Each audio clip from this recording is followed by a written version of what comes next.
What's going on for you? How could I help? Honestly, I've just been having trouble with just everything with going on with the virus and stuff. So this is less well, it's LSAT related, but not a specific area of the LSAT. So it's just LSAT related in general. I've been kind of going back and forth with just kind of being discouraged and then also like saying like, okay, well, you don't really know what's going to happen in June. So you can't, like I've been studying for the LSAT for a couple of months. I've taken an LSAT and I've continued to study after.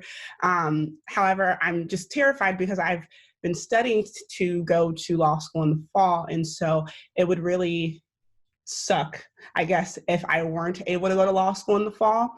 But with that being said, there's so much uncertainty. And so it kind of makes me scared to not study because what if I am able to take the LSAT in June? And so I don't know, I don't know. That's kind of, what are your opinions in regards to that?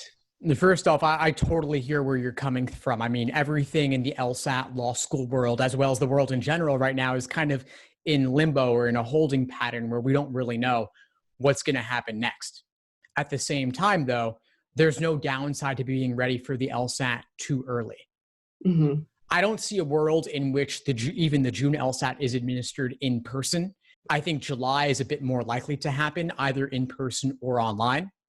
Mm-hmm. Law school in the fall may happen in person or online. Mm-hmm. So we don't even know if law school is going to be in person as normal. Then you have the question, do you want to start 1L if it were online? Given that law school is a lot like high school, tight-knit, small community, making lots of social connections, you miss out on a lot of that if it's online, but you're still paying the same price, presumably. So you might have some questions around, do you want to pay the same price for that if you were to go in the fall? Mm-hmm. As for the LSAT, though, you might take it in June, you might take it in July, and still start law school a couple of months later because law schools are extending deadlines. They've got to fill their seats. Mm-hmm. Okay, well, thanks for answering that. I know that a school that I was interested in, Syracuse University, they extended their deadline till August 5th. And that, well, it's not the fact that they extended their deadline, it's the fact that the uncertainty of the June test to take a test in July. I don't even know when the July test is offered because I haven't even allowed myself to think that that's going to happen.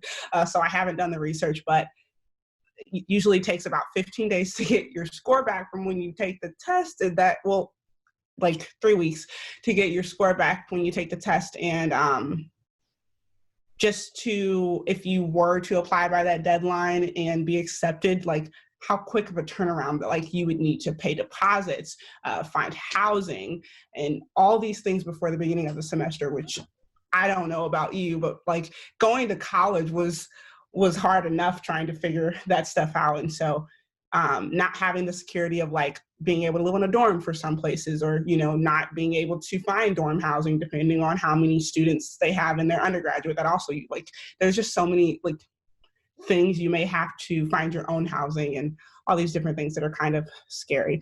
But with that being said, sorry. No, I have some comments on that, actually. It takes about 3 weeks to get your score back. That could put you past an August 1st deadline.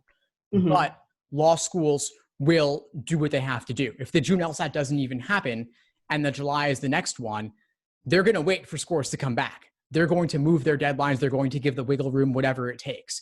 And then when it comes to getting you to start in the fall, to get you on campus, to get you housing, they will make it happen. They will do whatever is necessary to ensure that you can start fall semester if you want to, because they want you to, because they want the tuition, they have all their fixed costs. They've got to keep it all moving forward no matter what. Mm-hmm. And so I guess my next question is actually about the LSAT, but I've been studying logical reasoning here for the past month or so, and I don't know, I've been doing specific question types, and so I have a tutor that I use, and he's very helpful, but I'm kind of a little bit confused on how to do something, and I don't know if you maybe have a different way of doing it that I could use. So when it comes to necessary assumption questions, so the way that my tutor has me whoever's presenting or whoever point of view it's coming from, you read over the paragraph, get a good understanding of what the paragraph is stating, restate the paragraph in your own words as if you are the person presenting, and then go through the answer choices and act as if you're someone talking to it's really weird. But it works, but it's a little confusing for me right now. But act as if you're the person asking yourself a question, saying, okay, well, you believe that this is the case, and you state whatever answer choice A lists. And then you as the presenter say, no, I don't believe that. And whatever sounds, well, obviously you're going to make all of them into no, but whatever sounds like a lie is the one you go with. And that's really hard for me to do because I don't always know which one will sound like a lie. Sometimes you can kind of read the paragraph and kind of assume or figure out what the assumption is for necessary assumption, but other times it's way less straightforward. And I don't know if there's a different way of doing that to where it's more definite of a way of figuring it out. Do you know what I mean? Yeah. So we're talking necessary assumption questions, right? Yes. The necessary assumption questions, the correct choice when negated will destroy the argument. So if that choice when negated seems like a lie, given the information in the stimulus, then it could not possibly work. I understand what you're saying. I guess I would just need to really get a great understanding of what the stimulus is stating so that I can identify what sounds like a lie. There's sometimes I forget exactly what LSAT question it is, but it talks about a teacher, teachers and being able to relocate to different regions, not having enough qualified teachers within a specific region to make smaller classrooms. Do you know what I don't know. It was something I was doing recently and I was like, okay, well, I can automatically assume that why can't they get teachers from out of the region that they're in? But there are some questions that are so hard that I can read it and just not even really understand what they said, even though all the words are in English. And so I guess it's hard for me to necessarily understand or read different stimuli in a way that I can understand them on a regular basis.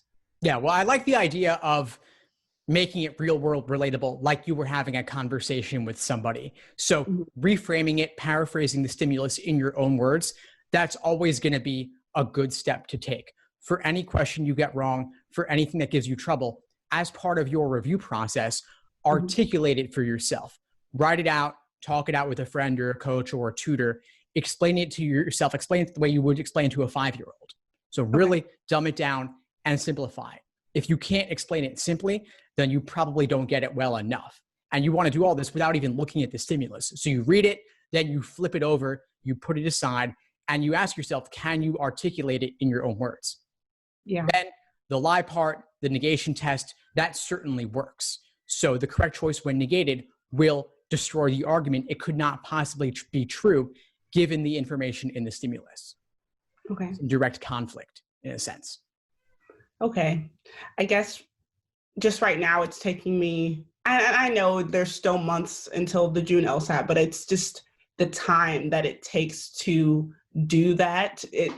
I just maybe thought maybe there was a different way to do it. Well, there's never going to be shortcuts. I mean, this is hard. If it were easy, everybody would get top scores, right? Theoretically, or the curve would be crazy. The point is that you don't have to do this for every single question, but for the toughest problems you encounter, it's worth slowing down and engaging in this process. So for example, when I work with students, I'll have them send me the 3 to 5 hardest problems they've recently encountered, along with photos of their diagrams and notes and their review process. And part of that review process is articulating it, explaining it in their own words.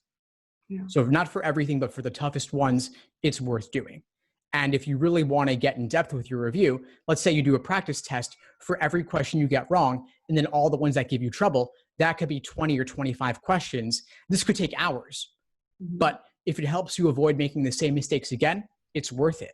And if it requires that you do fewer exams in order to review the exams that you do in more depth, then it's worth doing. Before we sign off, what would you say is the biggest insight you got from our call today? And honestly, the information in regards to, this virus that's happening and the overall, I guess, future of the LSAT. I guess hearing it from you, because you do study the LSAT and you work extensively with different students and stuff, and you've done this for such a significant amount of time, it does help me not lose, I guess, it helps me not be discouraged because of just how uncertain it is. But also I think that the necessary assumption, just knowing that what I am learning is the only way I'm going to get better at this, is also really helpful. So the entire call was helpful. Just I guess it made me a little bit more calm in regards to continuing to study for the LSAT and not feeling like I was wasting my time or like it was not going to be reciprocated, at least in the future, with being able to take the test. That just kind of made me feel better, because I've only ever gotten one email from a school that informed me that they're, extending their deadline, but I also know I'm not subscribed to a lot of schools. And so just knowing that that's something that's happening across the board is helpful. Awesome. Great. Well, please keep in touch. Let me know if you need anything at all as you move forward. Okay. Thank you so much for meeting with me. You have a great day. Okay. You too. Thanks for tuning into the show. Please subscribe if you haven't done so already to be notified of new episodes as I release them. And feel free to reach out if you need anything at all as you move forward with your prep. I'm happy to help however I can.